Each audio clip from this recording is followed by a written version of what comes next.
Hello everyone and welcome back to Train Sim World 5. Today we are back on Train Sim Germany's recently released Mittenwaldbahn route, and we are back in the OBB 1020 Crocodile locomotive, basically the hardest train to drive in the entire game. So we're hauling some wood with the new Rmms wagons, which were custom made for this route by TSG, and texturing spot on, especially the planks, like having to detail the planks. Chef's kiss on that, really. But yeah, unfortunately, since our last outing, the weather has turned absolutely terrible, and it is absolutely bucketing it down. So hopefully... Whoa, okay, there we go. Right. Let's get this thing started. Master key, control supply, pantograph up. That you could hear the spark. Set the circuit breaker, compress it to automatic, blowers to slow. Train heating we don't actually need, and battery charger on. Headlights on, instruments on. Brake key unlocked. Train brake to running and relock it. And let's apply some loco brake. And let's also get a wiper on. And what I find interesting is that the V and Shift V keys affect both wipers, but they're slightly out of sync, as you notice, which is quite interesting, I must say. So yeah.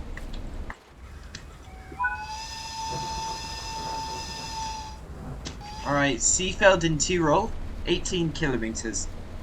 Let's just see. So we're here in Innsbruck Hauptbahnhof. We have to go all the way up along the steep gradients, through the tunnels, over the Schlossbachlam viaduct, through Reeth, and then on to Seefeld. So let's get right to it. Let's give it some welly, and we're off. Thankfully, not too much cargo today. And that's 18 frames a second. Holy moly. Innsbruck is very demanding on the PC, on the computer, I must say. But if it's this bad for me, I can only imagine how bad it is for people on 8th generation consoles. Oh.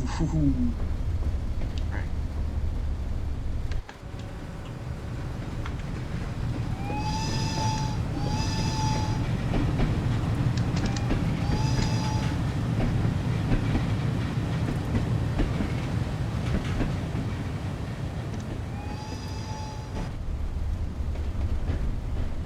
Should probably get cab light on since we are going to go through some tunnels today.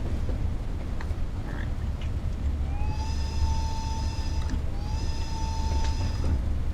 So yeah, basically the section from Innsbruck halting to Reeth, which we will be going over today, is probably one of, if the most challenging sections of any Train Sim World route ever. Alright.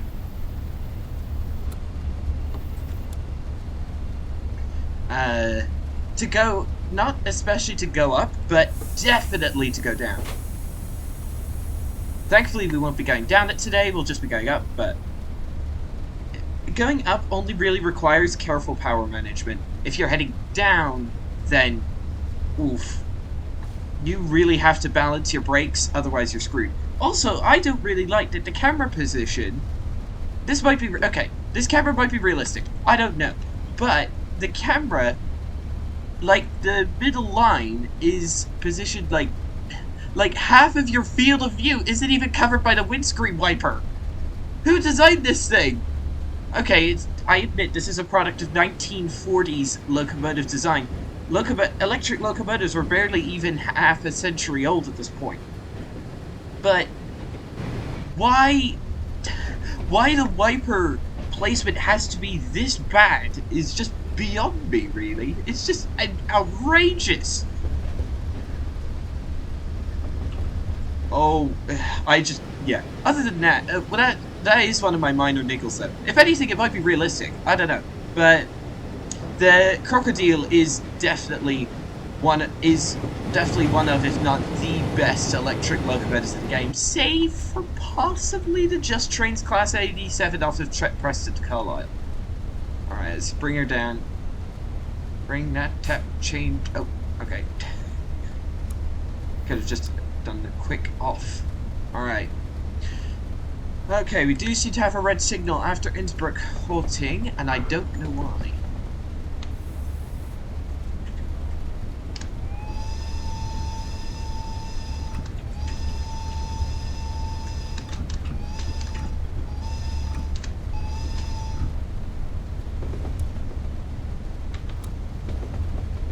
Alright. We are actually booking it right now. Let's release that. Also, another complaint that I have with the Crocodile, but not with the locomotive quality, is that the windows have a very narrow field of view. You really have... If this is real life, I'd be having to crane my head quite a bit.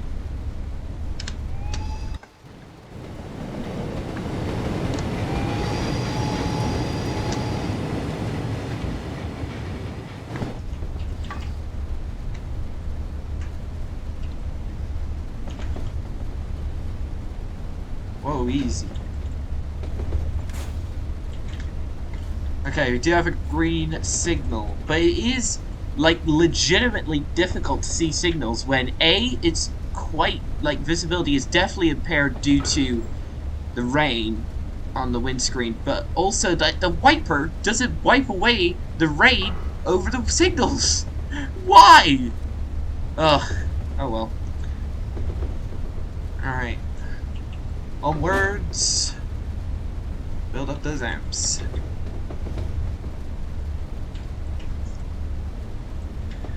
So this service is on the timetable thing. It said it takes about, I don't know, half an hour. So just half an hour in the Crocodile is fine.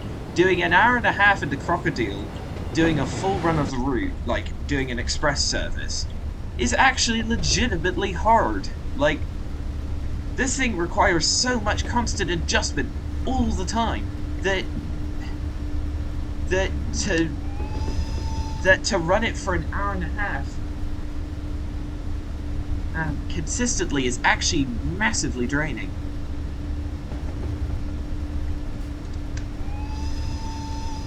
Unfortunately, we don't really get a good view of the scenery. Ooh, there's a plane taking off from Innsbruck Airport over there, if you have a look. Nice. Easy. Easy does it, little girl. Easy does it. And then this... Oh, this is near the station with the really long name. It's Innsbruck Allerheiligenhofe, which probably is the longest and most complicated train station name of any in Trains of World. I must admit, routes like this, trains like this is why I play. This is why I'm still playing Trains of World. If there weren't dedicated third parties committed to giving us good content like this, I'd have given up this game long ago. I'm not gonna lie, because the Dovetail Rivet Skyhook trio have been consistently underperforming ever since this game came out. Like, the first route for this game, Sandpatch Grade, that was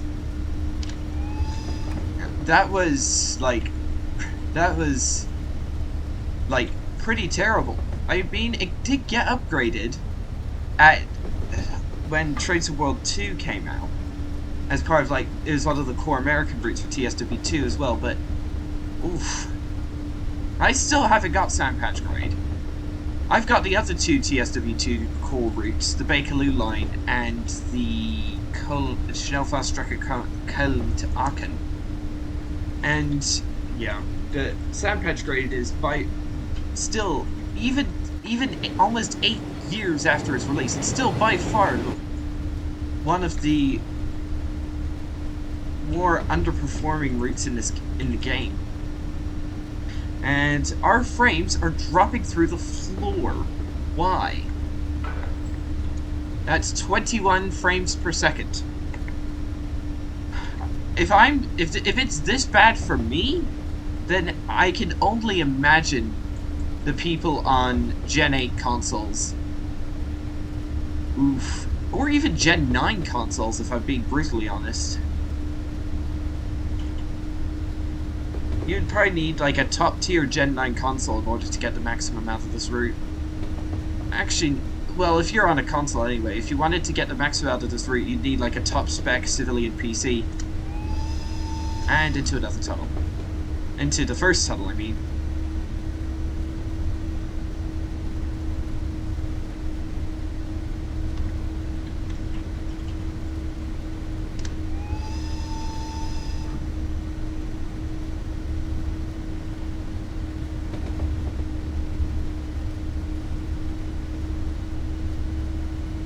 Easy does it, old girl. Easy does it. 13 kilometers to Seefeld.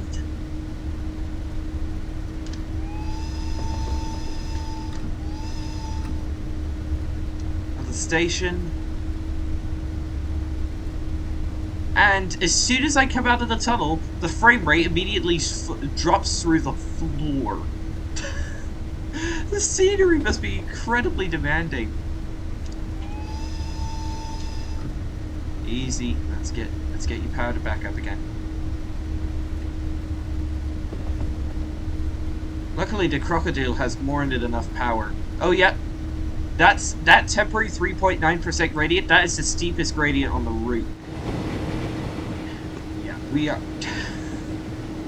Oh my goodness! Look how. Yeah, that's literally 22 frames per second. Oh my goodness.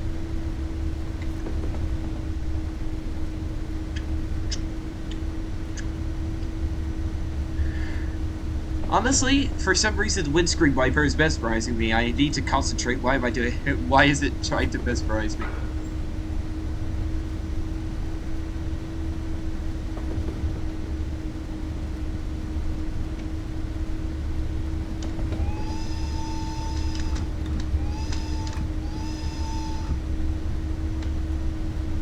I must say, the crocodile is absolutely superb.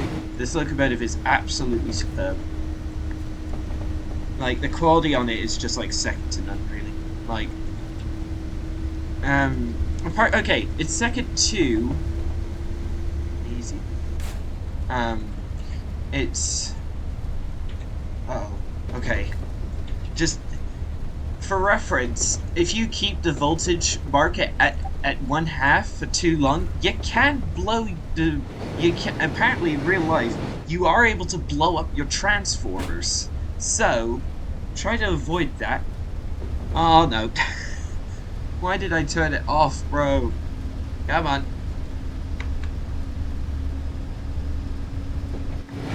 Yeah, we can't even see to the bottom of the... Really see to the bottom of the cliff. Because, like, it's just too far down. Goodness gracious.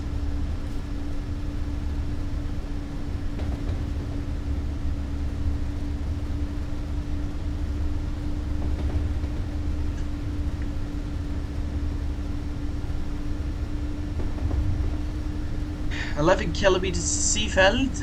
How far have we gone? Okay, we've gone about a third of the distance.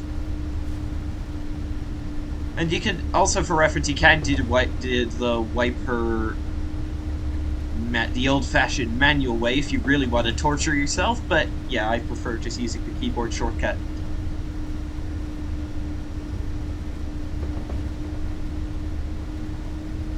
This is like, honestly, this is probably one of the more nerve-wracking pieces of track in the game.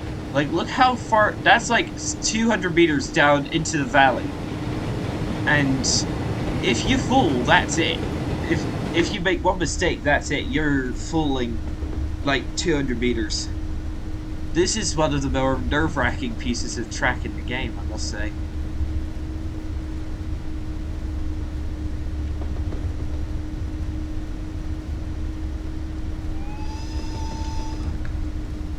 Okay. We're just we're just entering the longest tunnel on the route, which I might have to, after this thing Here, I might actually switch the wipers off.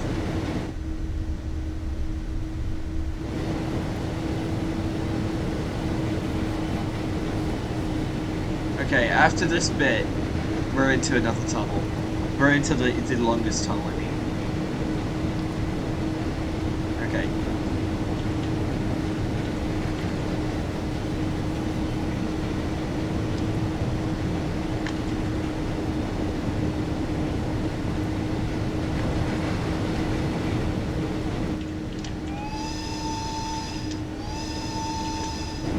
Alright, so this tunnel is like 3 kilometers long. Like, look at this.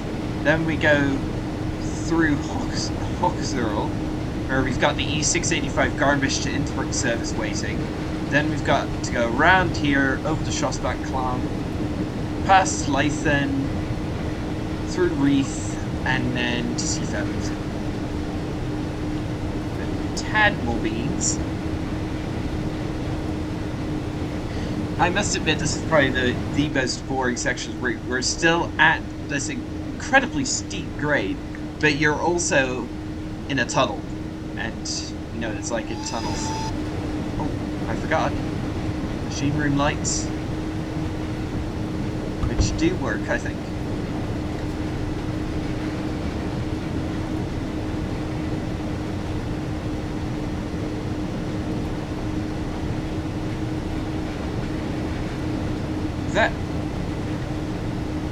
It's the proverbial light at the end of the tunnel, ladies and gentlemen.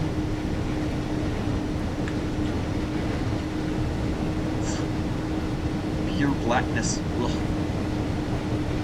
Yeah, there it is. There's the end of the tunnel.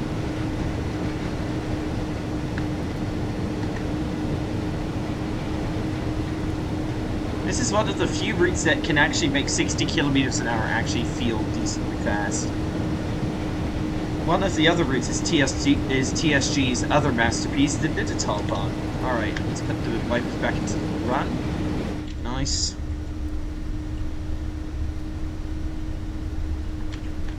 Okay, there we go. Alright, and back into another tunnel. Oh dear. I'll keep the wipers on because I think this is a shorter one. Whoa, okay. The train laid up like it was normal day. Just to point that out, that is a bug that TSG pointed out before the route was actually released. They are going to fix that, try to fix it anyway, in the first patch for the route whenever that comes. So hopefully within the next couple of weeks. But it's just a minor issue. That's like one of the only issues I've come across on this route, if I'm being honest. Alright. Hoxerl. Zoom on ahead. See how laggy it is. Oh, it's a 111 with the Silberlinge and Wagons.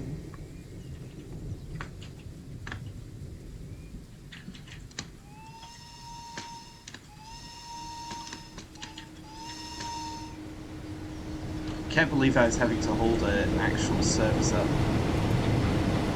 Okay, and then the 111 should be able to go. Yep, and there he goes. Nice.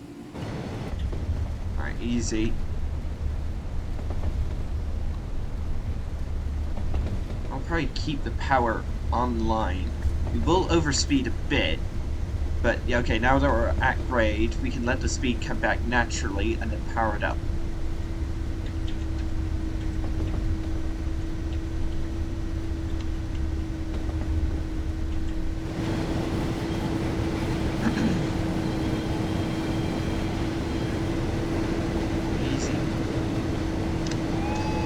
That is a very short tunnel gap, I must say.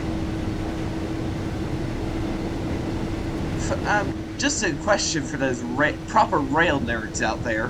What is the shortest tunnel in your rail tunnel in your home country? For me, that country would probably be Japan. Yeah, I know. Wow.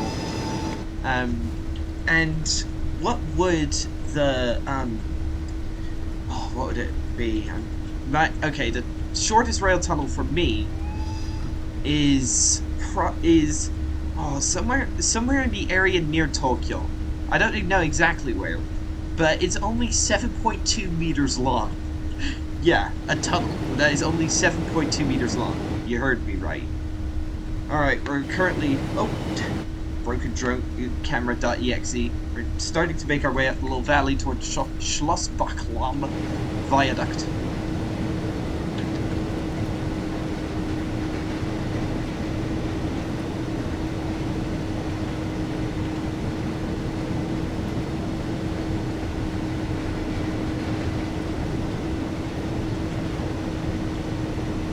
This is a bit of a longer tunnel, but we'll be out of it in like 30 seconds.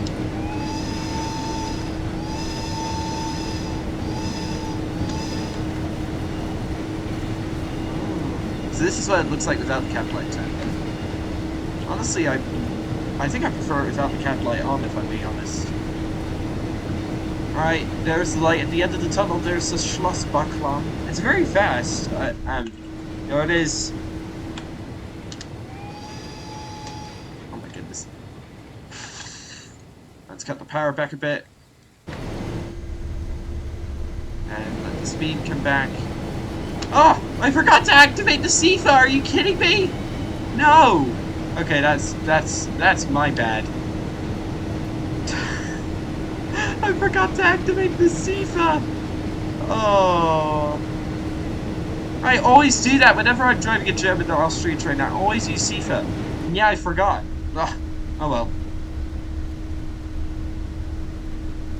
Alright, we're coming back toward Leithen. Wow. That's so steep! The track is literally built into the side of the cliff. That's so crazy.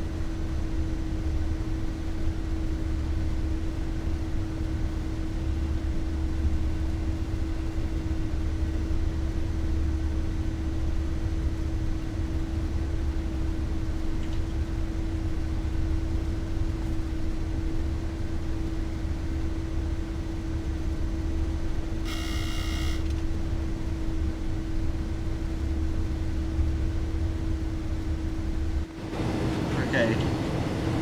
Instead of cliffside, it's now starting to become more of a plateau. And that's the way the rest of the route is more like mountaintop plateau.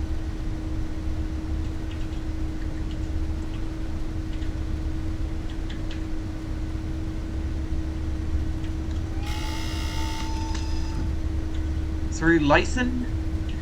Not stopping. See you later. Alright.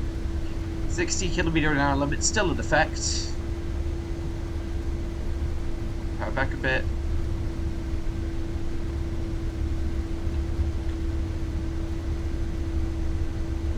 Easy. Easy. 4.6 kilometers to run to Seefeld. Can't believe I forgot the CIFA. I forgot the CIFA. That's like one of the integral parts of me making these videos is me using the safety systems. Well, unless I'm like on something like LGV Mediterranean where I don't know how the safety systems work, but goodness, how did I forget that? That's ridiculous.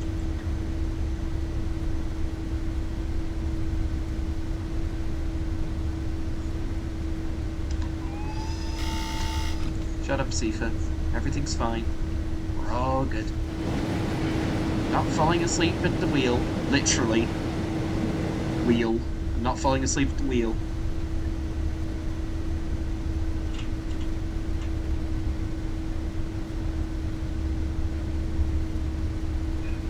Alright.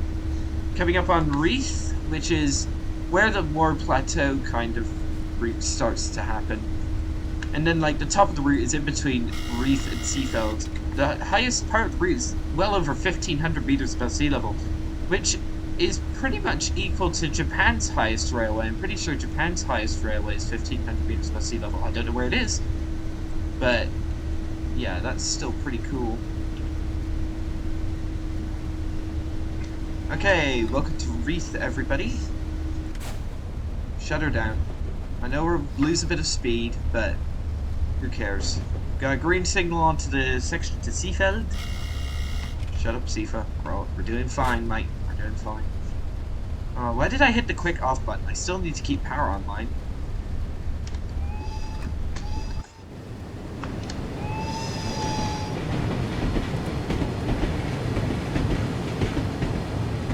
All the sounds on these Rmms wagons are just chef's kiss, really. Like the sound, the texturing on the wagons is just like incredible. Oh, shut up. Doing fine. No, I'm going well under the speed limit. Thank goodness I don't have time to get to Seafeld because I'd be falling far behind. What worries me is that if a train tries to come from Seafeld toward me on this extra single track line, you'll get hung up at a signal, red signal. Wow. Can we just appreciate for a moment how good the crocodile actually looks? Because for a design from the 1940s, like well over 80 years ago, this locomotive still looks pretty good. I mean, some people might call it ugly, but come on. It's beautiful in its own way, just like the British Pacer. And I know a lot of people are going to go absolutely mental in the comments explaining how the Pacer is the worst train of all time. But I don't care. This is my channel. I get to have my own opinions.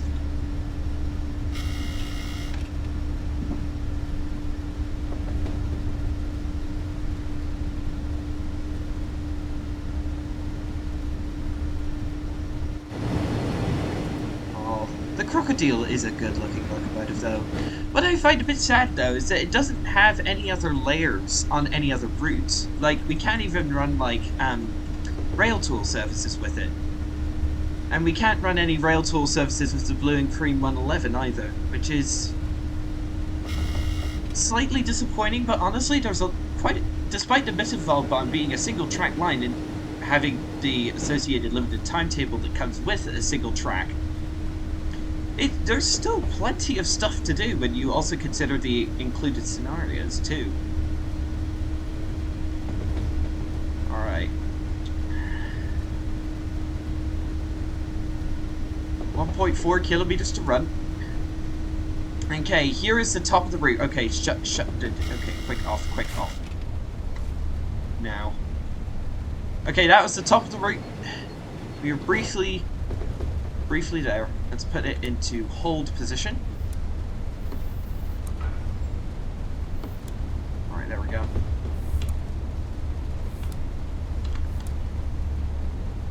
Alright, we're now running... okay, wait, let's release the locomotive brake. Let's put this thing into dynamic brakes and apply some juice. Okay, let's try increasing the dynamic brake to the point with the horns. Yeah, there we go. So if you don't reduce the amount of power that's being used on the brakes, if the horn sounds, you get basically an overload on the motors, and either one of two things happens, which I can't remember. I can't remember which one it is, but yeah, basically one of them, I can't remember which one you actually get, but you either get an emergency brake application or the MCB. Or main circuit breaker, pops open, and you have to reset it. It's either one of those two, I can't remember which. Alright, 350 meters, and we'll be good. Let's see. Okay, we're pulling in at the far left platform, near the main, which is the one closest to the main station building.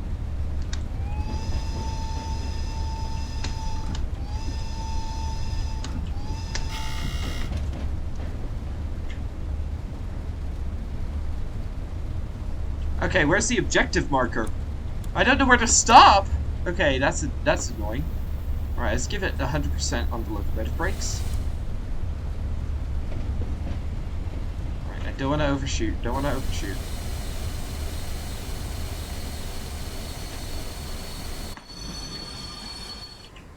we go. Objective complete. And there we go. Wait! No wipers in rain, minus 28 points. And you didn't give me any points for using the safety systems. Eh? Okay. Um, oh, as well as in the tunnel. So I turned the wipers off in the tunnel and it took points away from me. Come on. Oh well. So, yeah, that'll be the end of today's video, everybody. Thank you, everyone, for watching. Don't forget to like, subscribe, hit that bell for notifications if you want to see more content like this, and I'll see you in the next one. Goodbye, and thanks for watching.